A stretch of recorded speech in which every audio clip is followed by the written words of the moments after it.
Good morning, students. Today we are going to see about chapter 14, application of junction diode as a rectifier. In previous class we have seen about the junction diode, PN junction diode and its characteristics. In that VI characteristics we have found out that in forward bias alone the diode is going to conduct the current and voltage, alternating voltage.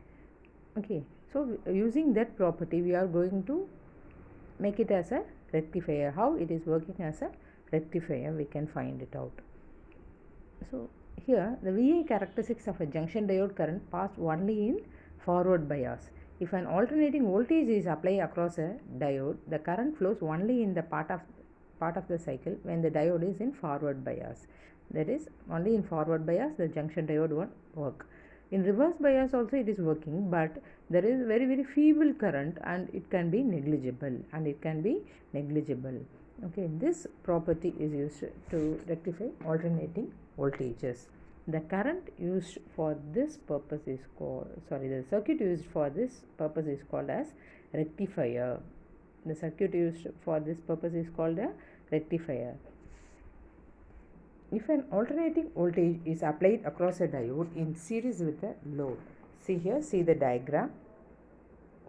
Here a transformer is taken. This is step down transformer because the primary one is a bigger one, primary coil is a bigger one, secondary one is a smaller one. Okay, so a diode is fixed as shown in the diagram. See here, a diode is fixed as shown in the diagram. The points A and B, and load resistance RL. Load resistance RL is connected in between X and Y. This is the circuit diagram. Here the circuit is working for the positive half cycle of the AC voltage supply, So it is going to work at the positive half cycle only. Then it is going to give the upper half of the cycle. So it is called as half wave rectifier. So we are saying it as half wave rectifier. It is going to produce only half of the wave, reproduce only the half of the wave. So it is called as half wave rectifier. Okay, so this transformer supplies the AC voltage. This transformer is going to supply an AC voltage to the terminals A and B. When the voltage A is positive, if we take the point A as positive, take this point A as positive, this diode is to be in forward bias. The diode will be in forward bias. At that forward bias, it will conduct the current and voltage. Okay, and what happens if this is in forward bias means at the negative it will be reverse bias. If we make the point A as negative, A as positive means the diode will be in forward bias. A as negative means the diode will be in reverse bias. At reverse bias, it won't conduct the voltage and current. So the reverse saturation current there will be a reverse saturation current in the diode. But that will be very small and it is negligible. What we are doing, a transformer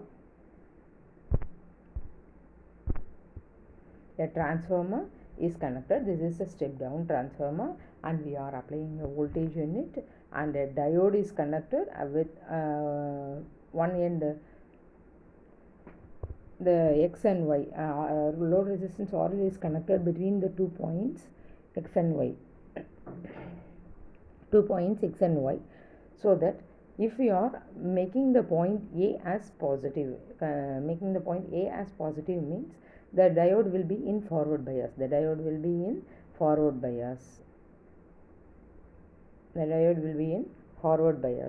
And if we make the point A as negative means the diode will be in reverse bias. At reverse bias, the diode won't conduct any current or voltage. voltage. But at the negative, if the point A is negative, means there will be some reverse saturation current, but it will be very very small and it is negligible. It will be very very small and it is negligible. So this is about the thing. And if you are going to draw a graph using this readings, applying various voltages, we can take a tabular column, and with that readings we are going to draw a graph, so that the graph will be like this. This is the input AC voltage. If you draw a graph for input AC voltage, it will be like this. And if we are taking the, after taking the readings by various voltages, if you draw a graph, means it will be like this, because in the positive half cycle there is forward bias only, the diode is going to conduct the current. So this is the positive half cycle. At this cycle the diode is going to conduct the current, so that we will get this graph. And when it is of negative half cycle, there will be no flow of current and voltage, so that it won't work, the diode won't work in the negative half cycle. So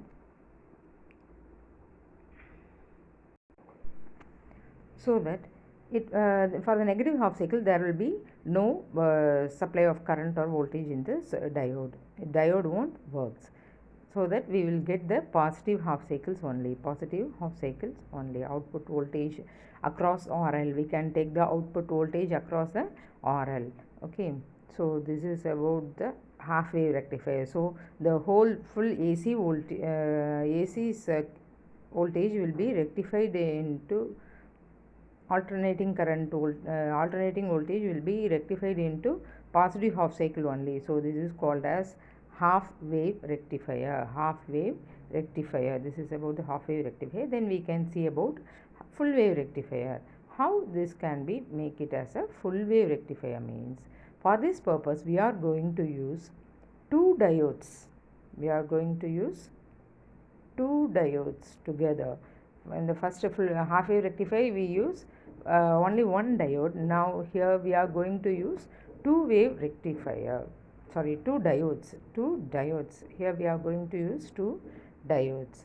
And same step down transformer. Here we are having a center tap, so that it is called as center tap transformer. What is meant by center tap? We are having a connection in between this thing, the middle of the transformer, so that it is called as center tap transformer. So two diodes D1 and D2 are connected as shown in the diagram. D1 and D2 are connected as shown in the diagram. And output RL is connected after connecting the D1 and D2. And load resistance RL is connected as shown in the diagram. And the center tap, this RL, one end of the RL is connected to the center tap of the transformer, that is center of the transformer, so that it is called as center tap transformer. So using this, when we make the point A as positive, means the diode D1 is in forward bias, and that, so that we can take the output at RL. At that time, when diode D1 is in forward bias, means diode D2 will be reverse bias. That means the point A is positive, means the point B will become as negative. And so for negative voltage supply, the diode D2 doesn't work. It will be in reverse bias. If diode D1 is in forward bias, diode D2 will be in reverse bias. Similarly, later on, if we make the point A as negative means the diode D1 becomes reverse bias, and this point B becomes positive, and diode D2 is in forward bias. Diode D2 will be in forward bias. At that time also we can take the output.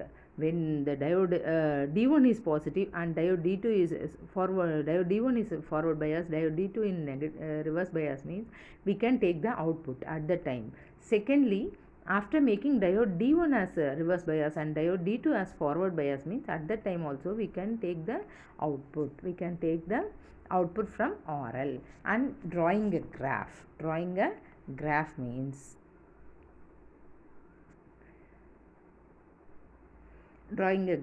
it will be like this. See here, this is waveform at A. This is the first one is the waveform at A. This is the waveform at A. This one at the diode D1 and waveform at B due to the point B, waveform diode D2. If we come, these two diagrams are inputs. These two diagrams are of the input waveform So see here, when the point A is in positive half cycle, A is in positive, means the diode that is point B will be in negative. Waveform. So the diode D2 will be in reverse bias and it won't work. So that the diode when we take the output at the point diode D1 is in forward bias, means the output form will be of this type. This type. And when this point A is of negative, half cycle, point B will goes to positive half cycle and diode D2 will in forward bias. D2 will be in forward bias.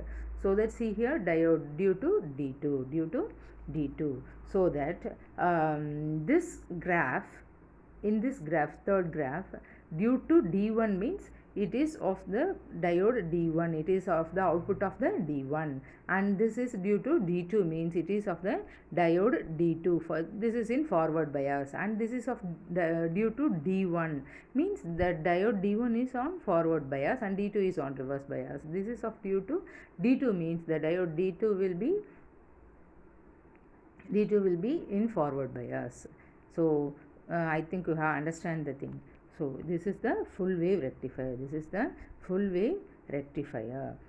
See that we can explain it again. This is a transformer, step down transformer. It is connected to two diodes. At the ends. We have connected one end of the RL. And another end of RL is connected to the center tap of the transformer. Okay, so that if we make the point A as positive, means then the diode D1 is of forward bias and the diode D2, this point B will is gone as a negative and the negative half cycle, and diode D2 doesn't will be in the reverse bias. If diode D1 is in forward bias, and we can take the output, from RL. Okay. So see here, if you draw a graph with that, means you will get the positive half cycle. This half cycle of this is the input, and you will get the output as like this. Due to G1 we will get the positive half cycle. Then if we make the point A as negative, and this point B as positive. Means the diode D2 will in forward bias, diode D1 will be in reverse bias. At that time, see here, the input voltage, if the point B is positive, means if we will get this due to D2.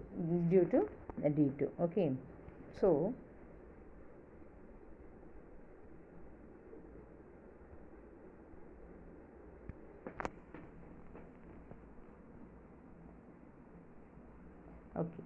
we have got the graph. The negative half cycles are restricted and you are getting only the positive half cycles. So this is rectified. The waveform is got rectified. So this is called as full wave rectifier. This is about the thing here. See here, we can read For a full wave rectifier, the secondary of the transformer is provided with a center tapping, so it is called a center tap transformer. And then each diode rectifies only for a half cycle, but the two do so for alternating cycles. Thus the output between their common terminals and the center tap of the transformer becomes a full wave rectifier output. So the input voltage A with respect to the center tap at any instant is positive, B will be negative. That B will not be, if A is positive, B will not be exactly negative. Compared with that of A, B will be negative. If B is positive means A will be negative compared with that of B. Okay, so the alternate will be of forward bias and reverse bias. So this efficient circuit for getting the, rectified voltage or current. Then the half wave rectifier, the rectified voltage is in the form of pulses of the shape as shown in the sinusoidals. So to get steady DC voltage from pulsating voltage, normally a capacitor is connected across the output terminal. What we are going to do is, now we are going to connect the rectifier with that of a capacitor, or inductor.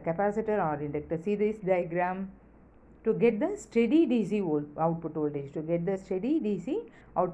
we are connecting a capacitor or inductor across the rectifier, across the output terminal of the rectifier before the load resistance RL. Before the load resistance RL is here, we are going to connect a conductor or capacitor or inductor here, so that you will get the steady DC output voltage from the pulsating voltage. Okay, so that these additional circuits appear to filter out the AC ripple and give a pure DC voltage. So they are called filters. So they are called as filters, filtering the output. So it is called as filters. So the rate of fall of the voltage across the capacitor depends inversely upon the product of capacitance C and the effective resistance RL used in the circuit, and is called as time constant. What is called as time constant? The rate of fall of voltage. See here in this diagram, you can see the input AC voltage is of this form. And the output voltage is like this. Instead of a curve, sinusoidal curve, it will be like this. The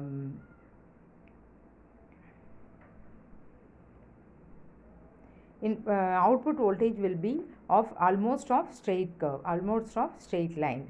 So to make this, we are using a filter. By connecting a capacitor or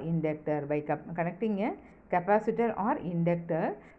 Before the load resistance RL, this circuit becomes as a filter. This acts as a filter and filter the sinusoidal curve, and it almost it will be of the straight line. Not exactly of straight line. It will almost of a straight line. Okay, so the output voltage applied by using capacitor input filter is nearer to the peak voltage. This type of filter is most widely used in power supplies. These filters are used in power supply. This is of the diagram of a full wave rectifier with capacitor filter. This rectifier is of full wave rectifier. This is of full wave rectifier. Capacitor is connected so that it acts as a filter and make this curve like a straight curve, almost like a straight curve. This circuit is used in power supplies.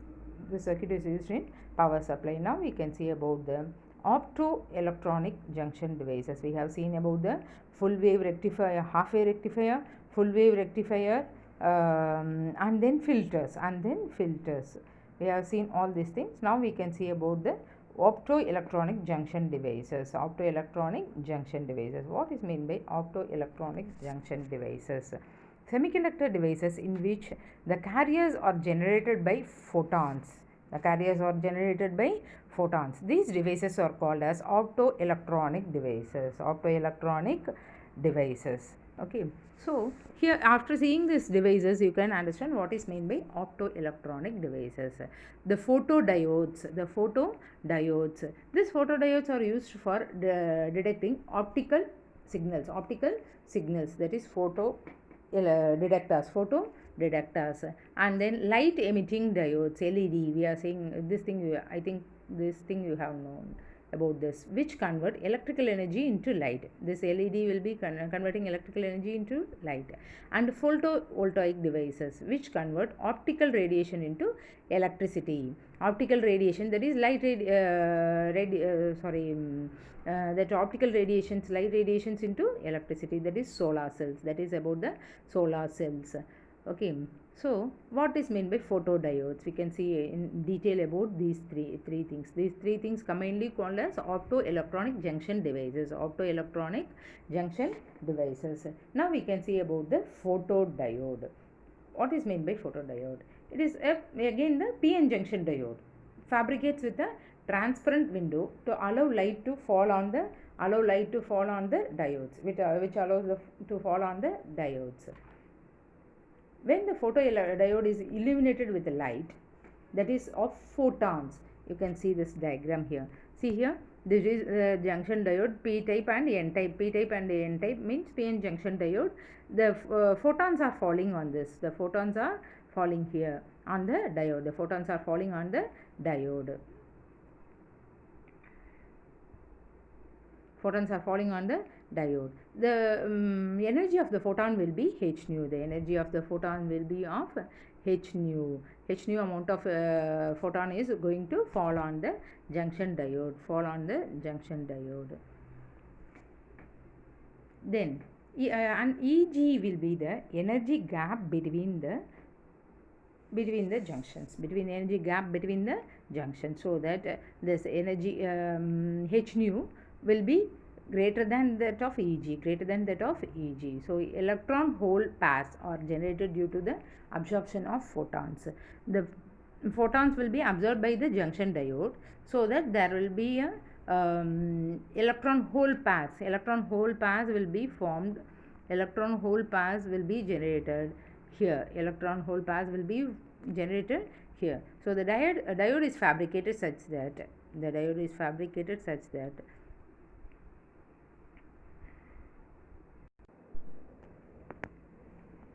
here the diode is fabricated.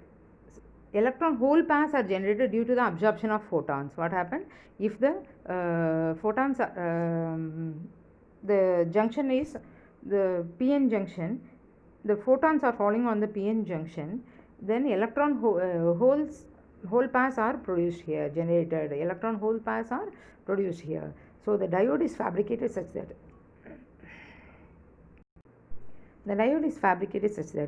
generation of electron hole pairs takes place near the depletion region. This is the depletion region. In this depletion region, the electron and hole pairs, here the electrons are formed and here the holes are formed, so that we call it as electron hole pairs, EH pairs.